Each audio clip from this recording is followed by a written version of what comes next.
मेरी favourite basmati rice company LT foods, जिसको दावत बासमती राइस के नाम से जाना जाता है। इस कंपनी का सबसे बड़ा कमेंडेबल शेयर हमारा अगर मार्केट शेयर है राइस के अंदर, जो कि इस टाइम 30% क्रॉस हो चुका है। यूएस मार्केट के अंदर 50% क्रॉस हो चुका है और लीडरशिप पोजीशन है हमारी यूरोपियन मार्केट में। इस नंबर पे आपको इम्पोर्टेंस इसलिए देनी चाहिए कि एक ऐसा सेक्टर है जहां पे कमोडिटी आइटम को ब्रांड की तरफ कंपनी ने ओवर द लास्ट 10-12 ईयर्स बनाया है। ऐसे सेक्टर में अगर आपने एक ब्रांड गुडविल खड़ी कर दी हो, छोटी छोटी कंपनीज को खरीद के उनको कंसोलिडेट करके उनके ऑपरेशंस की कॉस्ट को कम करके आपका जो अपना ब्रांड है वो इतना बड़ा खड़ा हो चुका है, जिसकी आपको दाद देनी चाहिए। क्योंकि इंडिया की मार्केट में अगर आपने एक ब्रांड खड़ा किया है जो कि ग्लोबल फेमस है, अच्छी बात होती है। बहुत कम कंपनीज ही over the last few years कर पाई हैं इंडिया की खुद की खड़ी हुई कंपनी, जिसने ग्लोबल स्टैंडर्ड्स मीट करके उन कंट्रीज के अंदर अपना दबदबा खड़ा किया है। रीजन बीइंग, इस कंपनी को मैं पिछले 10 साल से नोटिस इसलिए कर रहा हूँ क्योंकि मैंने इसको बेबी स्टेप्स लेते हुए देखा है। ये एक ऐसा काम है बासमती राइस का जहाँ पे जितना ज़्यादा आपके पास इन्वेंट्री लंबे टाइम के लिए रहेगी, उतनी आपकी प्रोडक्ट क्वालिटी बढ़ती है बासमती राइस की।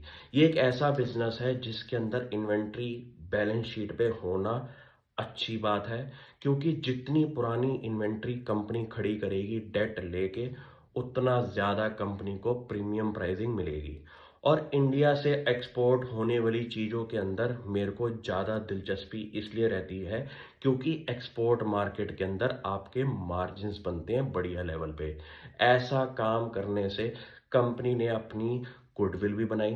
कंपनी ने हर छोटे इंटरवल पे पिछले कुछ सालों से कंपनियां भी खरीदी और ऐसी मार्केट पोजीशन खड़ी कर दी कि आज की डेट में कंपनी का जो ब्रांड रिकॉल है कस्टमर बेस के सामने, वो बहुत बढ़िया है। ये चीज़ें करने से एक तो कंपनी ने अपने आप को प्रूव कर दिया कि कमोडिटाइज बिजनेस के अंदर आप अपना ब्रांड कैसे खड़ा करें over the last few years. Plus company ने अपना चलते वक्त के अंदर अच्छे टाइम पीरियड में अपनी डेट पोजीशन को भी कम किया है। मैं उन कंपनीज पे सबसे ज़्यादा फोकस इसलिए रहता हूँ कि जो कंपनीज अपने अच्छे टाइम पीरियड के अंदर अपना डेट कम करे, अपनी कैलकुलेशन जो रिटर्न रेशियोज की हैं उनको इम्प्रोवाइज करना शुरू करें।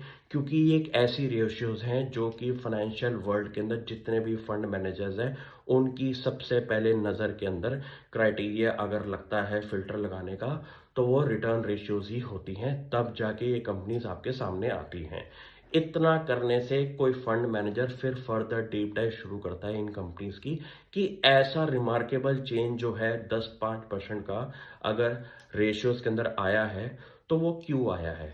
उसके पीछे के आपको रीजंस पता होने चाहिए कि कंपनी ने अपने कैश फ्लोज को ठीक किया, उस कैश फ्लो से अपना डेट रिड्यूस किया, ओवर द ईयर्स कंपनी का रेवेन्यू कहाँ से बढ़ा, छोटी छोटी एक्विजिशंस करके, प्लस कंपनी ने डाइवर्सिफिकेशन मारी न्यू प्रोडक्ट लाइंस के अंदर है।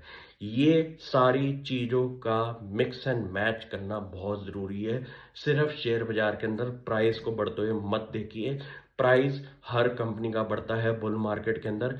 बेयर मार्केट जब आती है, प्राइस अच्छी कंपनियों का भी गिरता है, लेकिन बाद में वही कंपनीज ग्रो होती हैं जिनके फंडामेंटल्स के अंदर चेंज आया है और उस रीज़न की वजह से प्राइस बढ़ा था।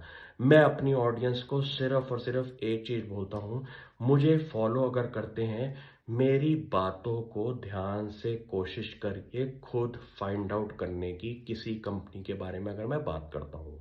इतना करने से आप बैक टेस्ट कर सकते हैं कि मैं पब्लिक इंफॉर्मेशन को कंपाइल करके जो वीडियो बनाता हूँ, उससे मैं अपनी ऑडियंस को फंडामेंटल एनालिसिस की तरफ मूव कर रहा हूँ, ना कि सट्टेबाजी सिखाने की कोशिश करता हूँ चार्ट्स को देख के।